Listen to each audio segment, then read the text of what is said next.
Indigenous aircraft carrier है, इसके बारे में टोटल स्पेसिफिकेशन, इसमें कैसे कैसे ये काम करता है एयरक्राफ्ट कैरियर, इसके बारे में समझते हैं। देखिए, भारत जब आज़ाद हुआ था तो हमारे पास नेवी बहुत कमज़ोर थी और तटरेखा बहुत बड़ी थी, इसलिए भारत को एयरक्राफ्ट कैरियर की ज़रूरत थी जिसके ऊपर से हम हवाई जहाज़ों को उतार सके, क्योंकि फाइटर एयरक्राफ्ट छोटे होते हैं, वो ज़्यादा दूर नहीं जा सकते हैं, क्योंकि उनका फ्यूल टैंक भी छोटा होता है। बड़े बनाएंगे तो फिर जहाज़ पकड़ा जाएगा, मार के गिरा दिया जाएगा, तो छोटे दूर तक ही वो जा सकते हैं, इसलिए हमें एयरक्राफ्ट कैरियर की ज़रूरत पड़ी। जो द्वितीय विश्व युद्ध में सबसे ज़्यादा यूज हुए तो ब्रिटेन का एक जहाज बन रहा था HMS हरकुलियस, ये अपने काम नहीं आ सका क्योंकि ये बनते बनते कि द्वितीय विश्व युद्ध खत्म हो गया, तो भारत ने इसे 1957 में खरीद लिया और 1961 में अपने हिसाब से इसे मॉडिफाई करके अपने कैरियर में शामिल कर लिया, और ये 1997 तक भारतीय सेना में रहा ये एयरक्राफ्ट कैरियर। हमने उसको नाम दिया INS विक्रांत। तो विक्रांत जो है हमारे साथ कई यादें जोड़ा है 1971 की लड़ाई में। 1971 की लड़ाई में बांग्लादेश का नक्शा पलट के रख दिया यही विक्रांत, इसको डुबाने के लिए आया था पाकिस्तान का PNS गाजी, जो खुद डूब के चला गया। और 1971 की ये वीडियो को, ये पिक्चर को कोई भूल नहीं सकता। हालांकि 1971 की लड़ाई पे हम पूरा एक वीडियो बना दिए हैं, कितने लोग देख लिए होंगे लोग। अब हम समझते हैं विक्रांत के बारे में। विक्रांत जब रिटायर हुआ तो इसे तोड़ दिया गया, हालांकि ये नहीं तोड़ना चाहिए था, इसे एक म्यूजियम बना देना चाहिए, क्योंकि इसने पाकिस्तान के 2 टुकड़े किए थे, इसे करना गलत था। हालांकि इसे डिमोलिश कर दिया गया यहाँ पर, और इसके लोहे को, मतलब बहुत ज्यादा इसमें लोहा निकलता है, इस लोहे को बजाज कंपनी ने खरीद लिया था और उसने एक मोटरसाइकिल बनाया था विक्रांत, आप देखे होंगे उसका इस तरह से लोगो रहता है। हालांकि एक तरह से अच्छा ही काम किया, उसने कहा कि इसमें देश का लोहा लगा हुआ है विक्रांत जहाज का। विक्रांत के डिमोलिश के बाद हमारे पास एक और था विराट, उसको भी हम लोगों ने रिटायर कर दिया। विक्रांत और विराट के रिटायर होने के बाद भारतीय नौसेना ने यूक्रेन से, जो पहले USSR का था, INS विक्रमादित्य को खरीदा। ये Q क्लास का एक एयरक्राफ्ट कैरियर था, इसको हम लोग ने मॉडिफाई किया और इसे रखा। तो भारत जैसे इतने बड़े तटरेखा वाला, और भारत के दोनों तरफ दुश्मन है। अब यहाँ पे चाइना ने ग्वादर पोर्ट बना लिया, इसलिए उसका यहाँ से कनेक्टिविटी भी ईजी है, और चाइना इस साइड से भी, तो हमें 2 एयरक्राफ्ट कैरियर की हमेशा जरूरत पड़ती है।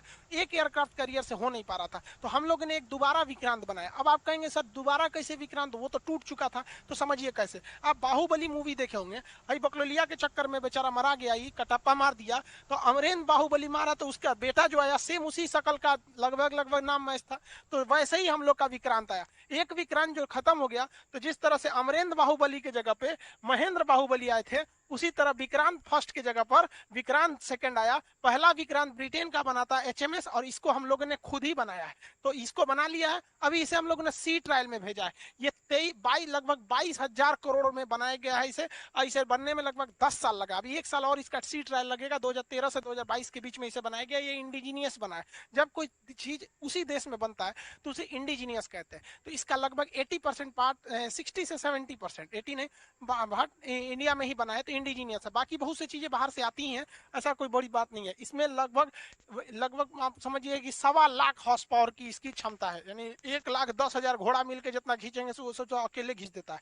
2021 में इसका सी ट्रायल होगा। इसे कोची शिपयार्ड लिमिटेड ने बनाया है। कोची शिपयार्ड लिमिटेड भारत का सबसे बड़ा शिपयार्ड है, जो बड़े बड़े जहाजों को बनाता है। पहले इसे ड्राई डॉक में रखा जाता है, नीचे का पेंदी उदी बना दिया जाता है, सब कुछ हो जाता है, तो इसे समुद्र में उतार दिया जाता है। समुद्र में उतारने के बाद इसके ये एविएशन कॉम्प्लेक्स, ऊपर रडार वगैरह, इस सब चीज के ऊपर के डेक को बनाया जाता है। शुरुआत में जब ये ड्राई डेक में रहता है तो इसमें कुछ नहीं होता है। जैसे देखिए ना, इसका ये जो कॉम्प्लेक्स था यहाँ पर, एविएशन कॉम्प्लेक्स तो है ही नहीं है, तो पहले नीचे का एरिया बना दिया जाता है। जब पूरा बन जाता है तो इसे बाहर में खड़ा कर दिया जाता है। देख रहे हैं यहाँ पर, ये बहुत बड़ा है कोची शिपयार्ड। यहाँ एक कोपचा टाइप का देख रहे हैं, इसमें सुसरा इसको घुसा देगा और इसका मेंटेनेंस करेगा। तो कोची शिपयार्ड बहुत बड़ा है, इसमें इसीलिए टाइम लगते हैं, नहीं तो छोटे मोटे जहाज में झमेला ही नहीं है। कोची शिपयार्ड को बड़का जहाजुआ बनाने में दिक्कत होता है, कई किलोमीटर मतलब लंबे होते हैं सब एरिया में। छोटका छोटका को तो सोचो टांग के उठा देता है कि चल चल जो मछली मारना है यहाँ पर। INS विक्रांत को अभी बनाकर इसका सी ट्रायल में उतार दिया गया। इसकी लंबाई 860 फीट, 203 फीट इसकी जो विड्थ है, 184 फीट इसकी ऊंचाई है। यहाँ पर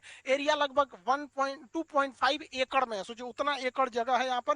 टॉप स्पीड इसकी 52 किलोमीटर पर आवर है। ये 15,000 किलोमीटर जा सकता है। 196 ऑफिसर रख सकते हैं, 1149 इस पे सेलर रह सकते हैं। इसके अलावा इस पे ऊपर एविएशन क्रू रहेंगे, सब हेलीकॉप्टर रहेगा, उसके पायलट इंजीनियर, जहाजें रहेंगी उसके पायलट इंजीनियर। अभी ये सी ट्रायल में रहेगा, 1 साल तक, 1 साल में इसकी हर चीजों को जांच किया जाएगा, इसका ड्राफ्ट देखा जाएगा, जितना अंदाजा किया गया था उतना ही है या नहीं है, इसका टर्निंग रेडियस देखा जाएगा, क्योंकि जहाजों को युद्धक जहाज ऐसे बहुत जल्दी टर्न कर लेना चाहिए, इसका स्पीड ब्रेक को देखा जाएगा, इसका स्पीड ट्रायल किया जाएगा, और इसके पूरे 1 साल तक जब ये ट्रायल चलेगा, इसका एंकर रूम, एंकर कैसे गिर रहा है, क्योंकि ये एंकर जो होते हैं सब बहुत मदद करते हैं जहाजों को रुकने में और अचानक टर्न लेने में।